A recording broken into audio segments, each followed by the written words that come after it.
So thank you all for participating and hanging in there with us.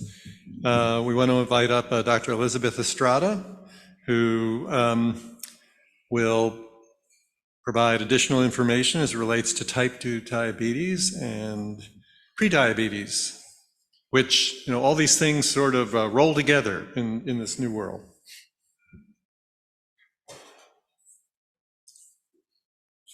Your slides are there. Mm-hmm. Okay, thanks. Well, good afternoon, good evening, and thank you all again for hanging out to the end of the day. I'm very glad to be here with you. I know that we have many patients in common suffering of prediabetes and type 2 diabetes, so I hope that this presentation will help answer some of the questions and some of the approach on when to refer and what to do.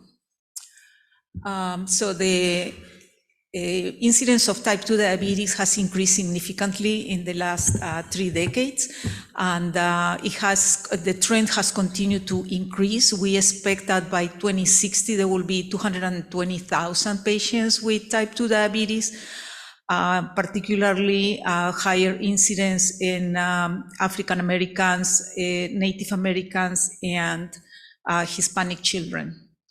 There is disparity in the prevalence as well, as you can see in this slide.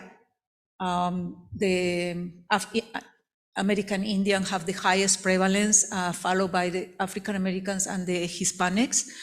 And this information obtained from the SEARCH study for diabetes in youth tell us, just to get an idea of how high is the incidence in African Americans of type 2 diabetes is 10 in 10,000, and for type 1 diabetes is about 20 in 10,000. So it's about double for type 1 diabetes, when in the 1990s, type 2 diabetes was practically unheard of in children.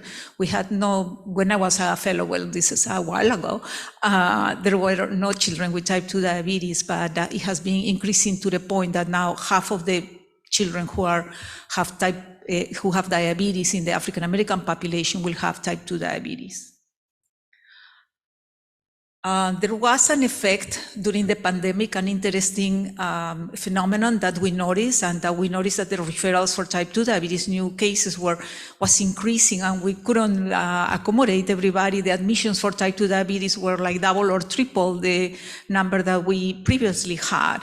When we look at the data, we noticed that there was a higher proportion of Hispanic and Black children, and they were publicly insured.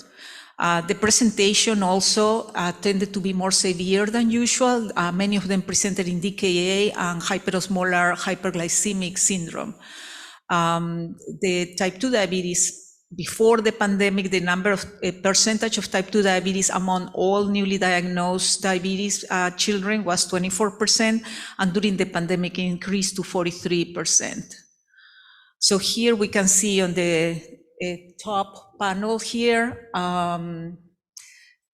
type 2 diabetes, and in the black line, we can see the number of cases per month previous to the pandemic, and in red during the pandemic, and you can see that there was a significant spike here.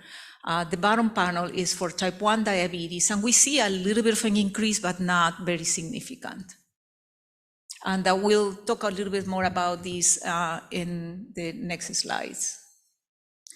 So prediabetes, why do we get concerned about prediabetes, and why is it important to identify children with prediabetes? So there is a cross-sectional analysis of the NHANES surveys from the 2005 to 2016 and found that 20% of adolescents had prediabetes. This is a significant increase of 1.8% from the 80s and 90s. Again, the prevalence was higher in males and non-Hispanic Blacks.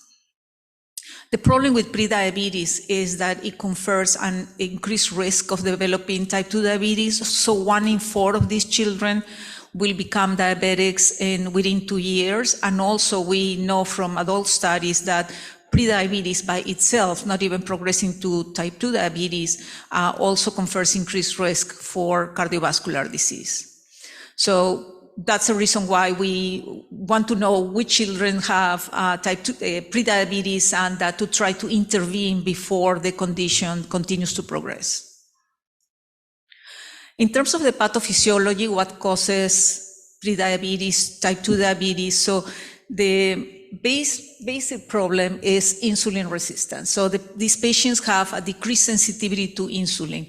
In response, the body increases the amount of insulin secretion, trying to overcome this resistance. So as long as the amount of insulin is big enough to overcome the resistance, then they're going to have normal blood glucose. Insulin resistance is determined genetically, so it's inherited genetically, and there are environmental conditions that can worsen insulin resistance. For example, a high-fat diet, obesity, sedentary lifestyle, and puberty is a physiological state of insulin resistance or decreased insulin sensitivity. So this is in normal children who have no obesity or anything. And this probably explains why most of the children with type 2 diabetes present during adolescence.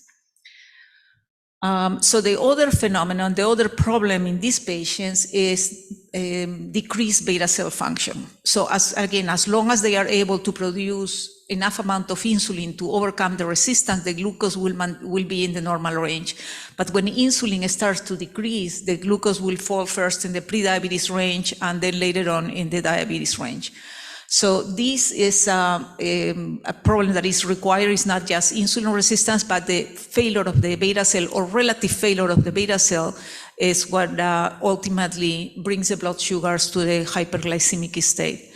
So when we see a patient in the clinic with an insulin of 300, it's something worrisome because that's indicating that this patient has insulin resistance. But at the same time, we know that that patient maybe is still compensating, and that lowering levels of insulin might be more worrisome. That's why we don't even look at insulin levels anymore. We should assume that the patient who presents with acanthosis nigricans, prediabetes, and obesity has already insulin resistance. Who should we screen? So what are the screening guidelines to identify patients with prediabetes and type 2 diabetes? So not everybody who has a increased BMI should be screened. The American Diabetes Association recommends that children with BMI over the 85th percentile who are also over the age of 9 or Tanner stage 2 to be screened. In addition to that, they should have one of additional risk factors. For example, gestational diabetes during the child's gestation, which is a very significant risk factor for the development of metabolic complications and diabetes in the future. Family history of type 2 diabetes in first or second degree relatives, kids belonging to the high risk race or ethnicity groups, and any other signs of insulin resistance, for example, acanthosis, hypertension, dyslipidemia, PCOS, or children who were born SGA. They also have an increased risk for development of metabolic complications later on. So we don't go screening any 5-year-old who has BMI over the 85th percentile unless there is a significant concern that will make us do the test. But otherwise, we should start the screening in kids over 9 and who has started puberty. The lab interpretation, and this is included in the handout that you all received. So the tests that are most commonly done are the fasting glucose, or the recommended tests are fasting glucose, the 2-hour OGTT, a random glucose, and hemoglobin A1C. Of course, logistically, a random glucose and a hemoglobin A1C are the tests that are more likely to be done because they are more logistically easier. And the interpretation of the values depends on the values in this chart. So we have, depending on the fasting glucose between 100 to 126 is prediabetes, and over 126 is diabetes. And for hemoglobin A1C is 5.7 to 6.44 is prediabetes, and over 6.5 is considered diabetes. So the only time that we make a diagnosis with a single test is that if the patient presents with a random blood glucose of more than 200 and symptoms. If we use any of the other tests, we need to do an additional test to confirm the diagnosis. These kids present mostly symptomatic. I think most of them come from the pediatrician's office. They went for their regular physical, and there were signs of obesity, acanthosis, and they got a blood glucose done or a hemoglobin A1C, and it is abnormal. They usually have no other symptoms, and in some cases they are identified because somebody did a urine dipstick or a urine test that shows glucose because of vaginitis or a UTI. They are obese or overweight, usually at presentation. And what should consider the weight loss before presentation? Because again, some of these patients present with the typical symptoms of polyuria, polydipsia, and weight loss. So if they lost 20 or 30 pounds before presentation, their BMI might not be that bad, but if we consider the weight that they have lost, then that puts them in a higher range. And again, some patients present with DKA and HHS. In terms of management, lifestyle changes are the cornerstone of the treatment. And of course, blood glucose monitoring and medications are also important. And something that we also learned during the pandemic, is something that we observed, was that in this chart, this is data from our patients from Children's National. And as you can see here, what we did is we plotted the number of new patients per month. And on the white part here is before the kids went into lockdown and virtual school. So this is March of 2020. So here we had COVID, but the kids were not yet in lockdown. This part here is when the kids were attending virtual school. And that's when we saw that tremendous increase in the numbers. By the fall of 2021, when all of them went back to the school, dramatically dropped to the previous levels. So this tells us about lifestyle, how important is the lifestyle in this population. So they gain weight for sure, yeah, they gain 20 pounds, 40 pounds, but also if we think what was happening, these kids were not moving at all. Many of them will come and say, oh no, I do school in bed, I eat in bed, I do everything in bed, I never get off my bed. They were staying up all night, playing video games and all their technology things, and then they were sleeping during the day. In addition, they were eating whatever they found, because in many cases the parents were working and they were stuck at home. They didn't have school lunches or school breakfast, so the diets were probably worse than usual. And the other problem that we need to consider is also stress. So these kids were under tremendous stress because they were seeing family members dying, their grandparents were dying from COVID, the parents were losing their jobs, or they were away, they were working all day, and they were isolated. They were isolated from their friends, from their family members, from everybody. So all these factors we need to be considered. So it's not just the inactivity or lack of activity or the diet, but also the other factors. Unfortunately, there will be a study starting in the near future, a multi-center study, looking at all these other factors in this population and see what contributes to that progression from being normal glycemic to prediabetes and type 2 diabetes. Interestingly, we looked at the number of cases of COVID in the DC area and plotted that on top of this other chart. And we can see that during the rise in the number of cases of type 2 diabetes, there was no increase in COVID. And actually, after they went back to school, that's when we saw that sharp increase in the number of cases. Also, these kids were not infected with COVID, so it's not that they got diabetes because they had COVID, but it was, I think, as a secondary effect of the COVID pandemic and the quarantine and the lockdown. So I think that we need to think very carefully if any situation like this in the future happens.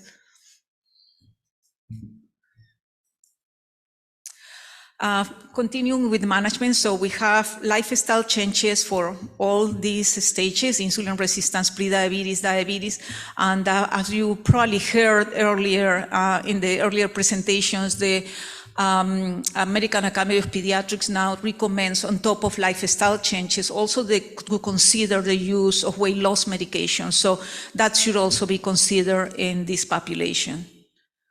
For insulin resistance, we don't recommend any medications. The goal, as I was mentioning in my question before, the goal for weight loss is about 7 to 10%. So it's not a tremendous amount of weight, but it has to be a decrease of at least 5 or 10%. And then that's when we start seeing changes. It's interesting that sometimes they just stop drinking sugary drinks. They don't lose any weight, but the sugars normalize. Or they just made some changes in their diet and the sugars normalize. So there is a significant impact, especially with the sugary drinks that, as you know, are sweetened with corn syrup and all these other bad elements. For prediabetes, metformin is not recommended by the American Diabetes Association for initial treatment. We use metformin in prediabetes only after we have already done a trial of lifestyle intervention. If we see that the numbers are increasing, the hemoglobin A1C is rising, the kid keeps gaining weight, then in those cases we don't wait and we start treatment with metformin, but that's not before like 6 months or 12 months of trying lifestyle intervention. And of course, for diabetes, we have metformin, which is the most commonly used drug. And we have this new family of drugs that are called GLP-1 analogs or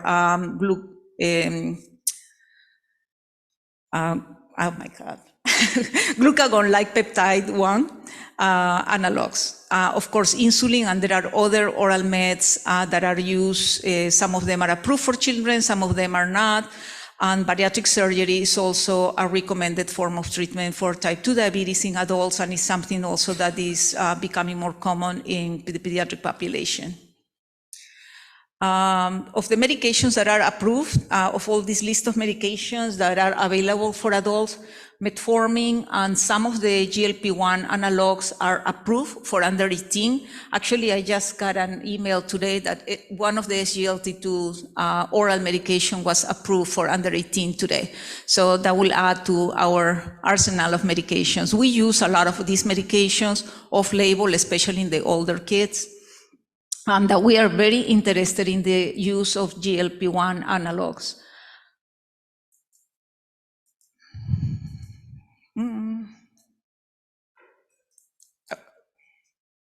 Okay, so this study tells us about the use of metformin in type 2 diabetes. So this is a study that has been a landmark in the knowledge that we have about type 2 diabetes.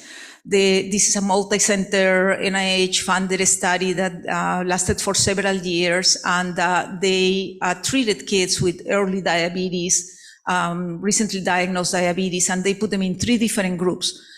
Kids with metformin and a very intensive lifestyle intervention program, and then metformin and rosiglitazone. And rosiglitazone is one of the insulin sensitizers. And the outcome was how long these kids last before they fail treatment and they need the addition of another medication. At that time, the only other medication we had to add was insulin. So how long these kids last with a normal hemoglobin A1C or good hemoglobin A1C before they require insulin start. And unfortunately, the results were very surprising and very disappointing. We learned that about half of the patients treated with metformin, by 1 year, they needed some rescue therapy. So they failed treatment very quickly. And lifestyle intervention didn't add anything. Rosiglitazone added a little bit of improvement. So about 30-something% of the patients lost glycemic control by 1 year. But also rosiglitazone caused elevated BMI, increased weight gain. So this, again, was disappointing. And looking at the etiology why these kids fail so quickly, in panel A, we have the indication of insulin resistance. So here is insulin sensitivity and demands in randomization. So we see that the levels of insulin resistance between the patients who fail and the ones who did not fail didn't really change. So it was very similar. But what we saw is that the patients who didn't fail, which are here in blue, maintained their insulin production or maintained their beta cell function, unlike the ones who fail that have a significant decrease in insulin production. So again, insulin resistance is a piece of this, but beta cell function is very important. There have been further studies done with a different approach, and what we see is that this failure of the beta cell is much, much earlier than what is observed in adults, and so far we have not identified a way to prevent that. The studies included use of insulin very early on, use of metformin early on, and we have not been able to identify something or a medication that will slow down this beta cell failure. As you know, metformin has GI side effects, and that's one of the main reasons why we have to stop, besides that the pills are huge and some kids refuse to swallow them. We go up to the 2,000 milligrams per day, either given twice a day or once a day.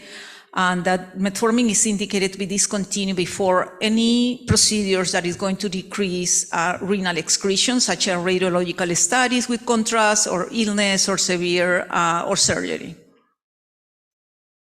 The mechanism, we thought that it was that reduces hepatic glucose production, but more recent studies are showing that that might not be the real mechanism. It mildly increases insulin sensitivity. It doesn't change insulin secretion, so there is no hypoglycemia with metformin, but we're still learning about the effects of metformin. So these are the medications I was mentioning, the incretins, which are GLP-1, is glucagon-like peptide 1, and GIP, more recently introduced, is the glucose-dependent insulinotropic polypeptide. So these hormones are produced in the intestine after the ingestion of nutrients, fat, protein, or glucose. And the incretins are secreted and directly stimulate the pancreas to release insulin and suppress the production of glucagon. The very nice thing about these drugs is that the insulin secretion is only if the glucose is elevated. So if the patient has normal glucose, there is not going to be an increase in insulin secretion, so that prevents hypoglycemia as well. The other thing that has been noticed in adult studies is that preserves the life of beta cell function, and those studies have not been done in children yet. There are some studies ongoing, but we don't have the results as for now. Hopefully, will be something positive for these children, that we have not identified anything so far that will reduce this progression of the disease. Here we have the results of one of the trials done in youth with type 2 diabetes, and we can see on the panel A that the use of dulaglutide, which is one of the weekly injections for GLP-1, significantly reduces hemoglobin A1c compared to placebo here in black. And also the percentage of patients who achieve a hemoglobin A1c of less than 7 was significantly higher in the treated kids versus the ones who received placebo. So that was very encouraging, and also compared to the TRUDAY trial, the one that used metformin, patients with dulaglutide therapy lasted longer without requiring rescue therapy. So again, we don't have a comparison yet about the use of one drug versus the other in the long term, and also on the beta cell function, but those studies are coming. So in the adult world, GLP-1s are becoming the first line of treatment instead of metformin, and in our practice also, we're trying to use as much as we can. Of course, we're limited by insurance approval because they want kids to fail metformin first. But I think that these drugs are very promising and probably will be first line of treatment in the future. These medications cause significant weight loss in adults, but the trials in children for dulaglutide did not show that. The BMI didn't really change. There was another trial with another drug called semaglutide, which is Ozempic, which you have probably heard. It's all over the media and all over all the Instagram influencers and the celebrities. They say that Kim Kardashian used Ozempic to lose weight. So there was a tremendous shortage of Ozempic. We still have a shortage of Ozempic because everybody was buying Ozempic to lose weight. It's indicated, this is not approved yet in children, but we use it off-label for treatment of obesity and also for treatment of type 2 diabetes. The clinical experience is that semaglutide works better than the other GLP-1 analogs. And actually, the study that was done looking at weight loss in children with obesity, it shows that they did lose weight, unlike the other GLP-1 trials. Side effects, because they slow down gastric emptying, and that's one of the mechanisms how they decrease appetite. It might cause some nausea or vomiting, in some cases diarrhea. In general, the adverse events are not significant enough to lead to discontinuation of the treatment. No deaths have been reported, and it's contraindicated in patients who have had acute pancreatitis or family history of MEN or C-cell carcinomas.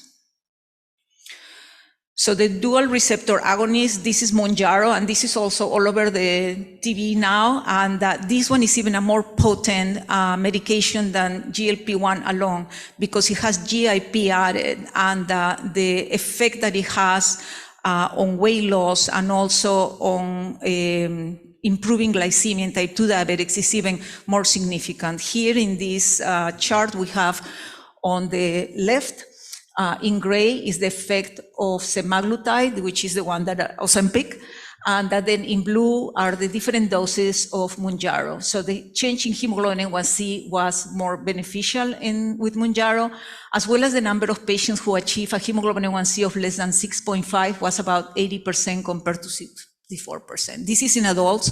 Nothing has been approved in children yet. So what we aim for glycemic control in type 2 diabetes is very aggressive. So we aim for a hemoglobin A1C of less than 7 compared to 7.5 in type 1 diabetes. And if we can get to 6.5, even better, especially in the recently diagnosed patients who are improving their BMI.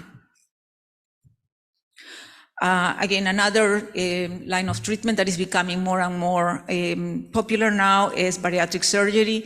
The procedure that is most commonly done is the sleeve, the one on the right-hand side. We have a wonderful program at Children's National that works in conjunction with the IDEAL program, and also we collaborate to take care of the endocrine problems for these patients. And the outcomes in our center and also at multi-center trials are very positive. So in this chart, it's compared on the right, the hemoglobin A1C, the percent of participants who achieve a normal hemoglobin A1C after bariatric surgery. So those are the bars in black, versus the ones who had abnormal hemoglobin A1C, blue and white. So you can see that at the beginning, the bariatric surgery patients had as much abnormal hemoglobin A1C as the ones who were in the pharmacological study. But over time, the ones in the today's study, as we mentioned before, 50% of them failed very early on, unlike the resolution of about 80% of patients, remission of type 2 diabetes after bariatric surgery.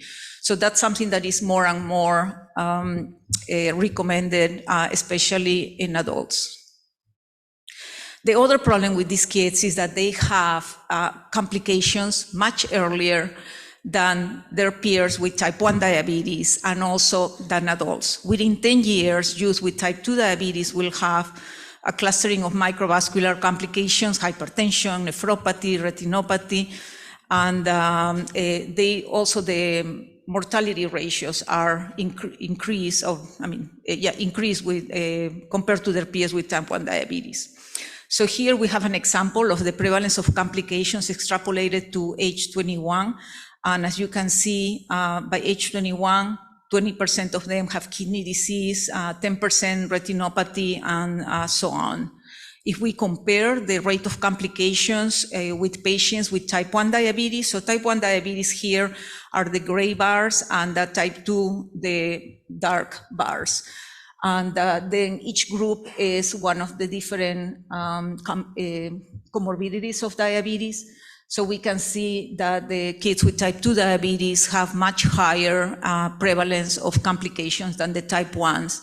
So this tells us that it's not only the glycemia, but there are other problems with these patients who are leading them to have complications very early on. Unfortunately, also kids who belong to minorities have higher incidence of complications. In conclusion, type 2 diabetes and prediabetes are increasing in children.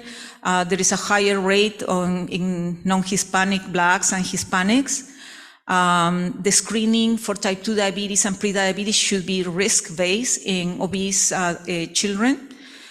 Type 2 diabetes is not the same in children and adults, and beta cell failure happens early and is responsible for treatment failure.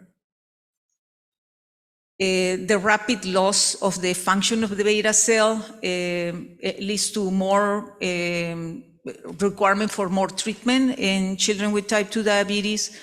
The recommended treatment for prediabetes, and this is something to remember, that we shouldn't jump to give metformin for insulin resistance or prediabetes. We should always try some intervention to lead to weight loss before thinking about medications.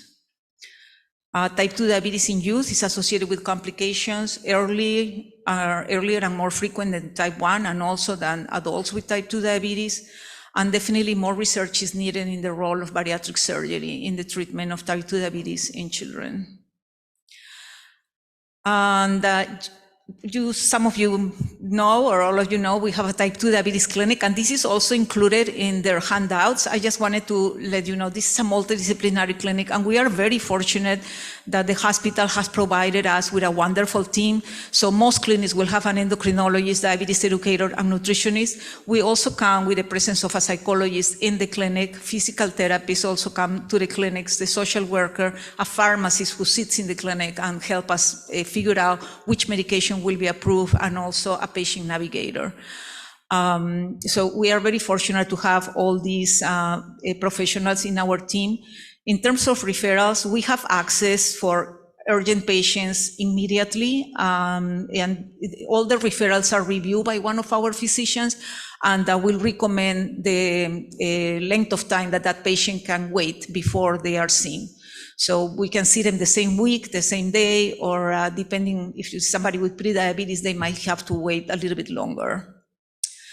And in terms of the guidelines, and this is very different than the classification of prediabetes and diabetes. So for hemoglobin A1C of 5.7 to 6.0, which is already considered prediabetes, we recommend not referring them immediately to the diabetes clinic. In many cases, by the time we see them, their sugars have already normalized, because you do such an amazing job in counseling these families and telling them about what the problem is, that by the time they come to us, they have already normalized. So what we recommend is to repeat that hemoglobin A1C in about 6 months. And of course, if the hemoglobin A1C is persistently elevated or the fasting glucose are elevated, then those patients should be referred.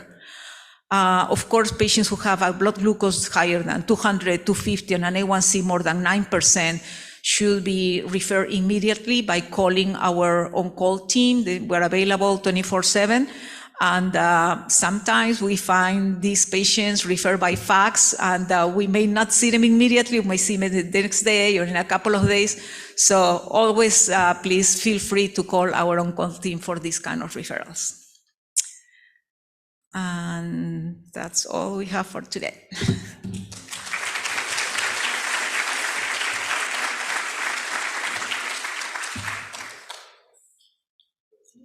There are are a few questions that we have about 5 minutes or so before we do our wrap up. So just hang on one sec. Yeah. Just introduce who you are as well. Yeah, hi, I'm Maya from Capital Area Pediatrics. So my question is about prediabetes in puberty. So you said it is a physiological state, the insulin resistance that they develop during puberty. So how long do they last, that condition lasts, and does that then respond to lifestyle changes? And so is it across the board in kids with normal BMI and overweight kid, and how do we then differentiate that with the actual So pathological? kids who have no other risk factors and normal BMI, they will have decreased insulin sensitivity, but most likely they will not develop diabetes. If they, on top of that, have family history, genetic predisposition, and obesity, then those are probably going to develop diabetes. What we see is that as they develop diabetes and they complete their puberty, as they progress through puberty and they get to Tanner 5 or so, sometimes the diabetes becomes easier to manage. So for prediabetes, I will follow exactly the same recommendations in puberty or not puberty, so that first start lifestyle intervention, see how that goes, repeat the hemoglobin A1C, refer to the nutritionist or the ideal program. Does that answer your question? Yeah, but no, I was just wondering that if it is more than 6, right, after 6 months of, say, kids' BMI is normal, active kid, normal diet, lifestyle is great, and 6 months later the BMI is still, say, around 6 or so, do we then still refer? I mean, hemoglobin A1C. Okay, so if the BMI is normal, Yeah. yeah, and the hemoglobin A1C is 6, that kid needs to be assessed in the diabetes clinic also, because they could have developing type 1 diabetes or other kinds of diabetes like MODY, that's a monogenic diabetes. So if a kid who's not obese and has an abnormal hemoglobin A1C, I wouldn't hesitate to refer them to us. Thank you.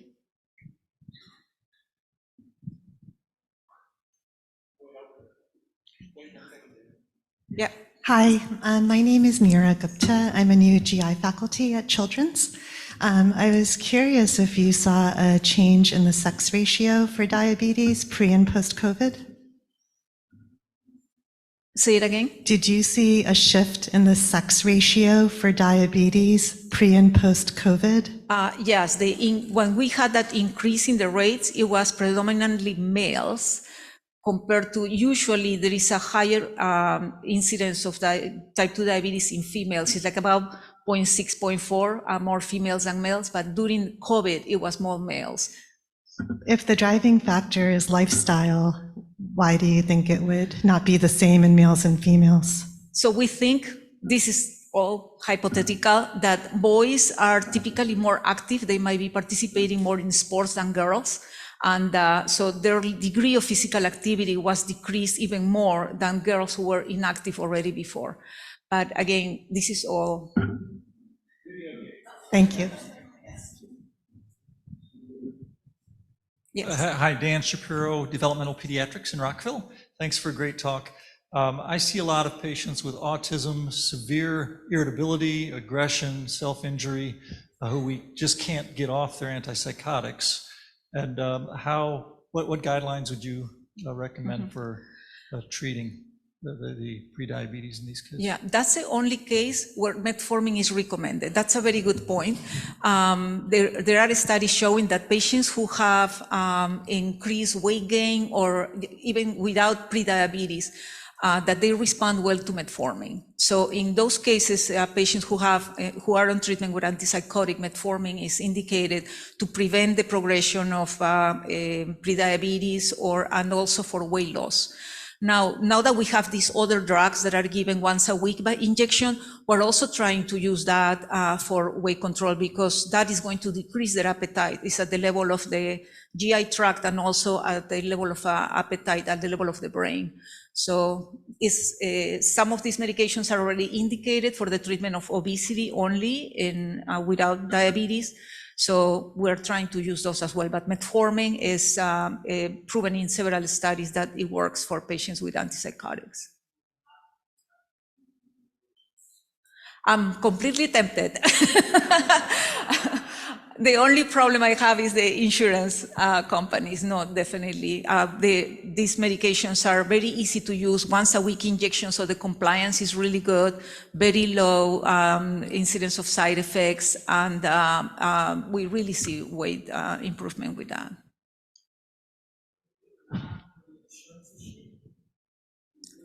I would, yes, including the newer one, the tirzepatide, which has is a double action medication.